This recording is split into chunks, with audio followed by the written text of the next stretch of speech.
sold out. Ladies and gentlemen, history is being made at Madison Square Garden with you tonight. Let's hear it for Billy Joel. Do you feel like he's doing a concert in your backyard when it's Billy Joel playing in a place like Madison Square Garden? He just brings an energy to the stage that, you know, I don't think he has that anywhere else.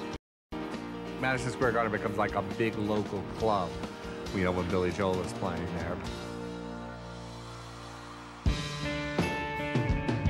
When Joel returned to the Garden in 2006, it had been 4 years since his last appearance. No one knew quite what to expect from the celebrated performer. He hasn't put out an album in 13 years. He hadn't toured on his own without Elton John in 5. There was this feeling that Billy Joel had kind of moved away from pop music. He had explored some other things. He had done some classical work. It was kind of a surprise that he was going to dive back in that seriously after having disengaged as much as he had. So this was his first headlining tour. He had announced beforehand that it was going to be a balance between his hits and kind of his lesser-known songs. So let's go back to fantasy television. And I remember sitting at rehearsal when we first started out, and I was around the piano with him, and he had a song list. What can we do instead of Don't Ask, but I want to do Don't Ask. And so he picked up the song list, which was one side, and then you turn over to another side. It was just all these great songs. Well, which ones you want to play? On January 23rd, 2006, Joel took the stage for the first night of what would become a record-breaking Garden run. From the moment he sat down, the Piano Man was an artist reborn. You hear like the pounding of the piano. He comes out and opens with Angry Young Man, and the place just goes absolutely crazy. There's a place in the world for the angry young man with his working class ties and his radical plans. I remember the Garden actually shaking, and I felt the building kind of do this with the crowd.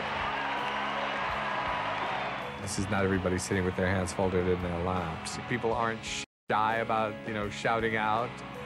I remember looking out into the audience one night, and I guess there was a 15, 16-year-old kid, and he was jumping and singing the lyrics and going like this. And there was a woman, probably about 65, 70, behind him, sitting down, going like this, trying to see as he was jumping up and down, but they were both singing the lyrics. 'Cause everybody loves you now.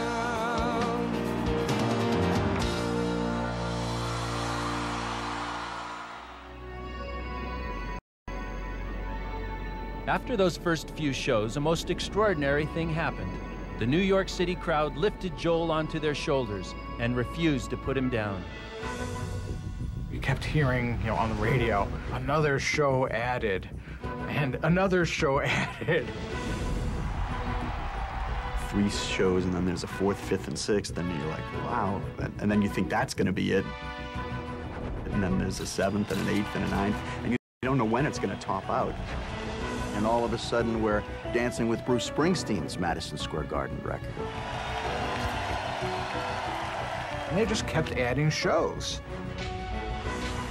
It became 11 and 12, and I'll tell you, I wasn't surprised that the 12 sold-out nights happened. I think he could do, honestly, 25 or 30. Joel surpassed Bruce Springsteen's record of 10 sold-out shows at Madison Square Garden, and the Garden responded by honoring New York's favorite son in the same way it honors all the venue's champions.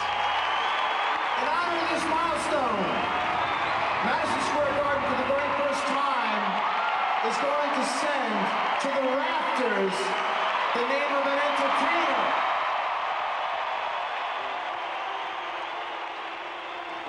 It was almost like, you know, fireworks and like a New Year's event. The crowd went crazy. It must have been what the Beatles at Shea Stadium was, crowd-wise, in '64 and '65. I mean, it was thunderous. And Billy was sitting on the piano stool just going, I can't believe this is happening. He was as touched as the crowd was. It was a magical moment. I got chills when I saw it, because I remember our first night there that we played back in the '70s, and wow, it is a piece of history. As long as that building is there, that banner will fly. Ever since I was a little boy, this place has had a magic to it, and worldwide it's known. You can go anywhere in the world and mention Madison Square Garden and people know about it. It's gratifying to be from New York and be able to do this here. And it's been a thrill for us. I'm as surprised as anyone that we were able to do these many shows. There really isn't a more perfect place for Billy to break all these records and do this big 12-run heroic thing than Madison Square Garden. When you think of New York City, you think of Billy Joel.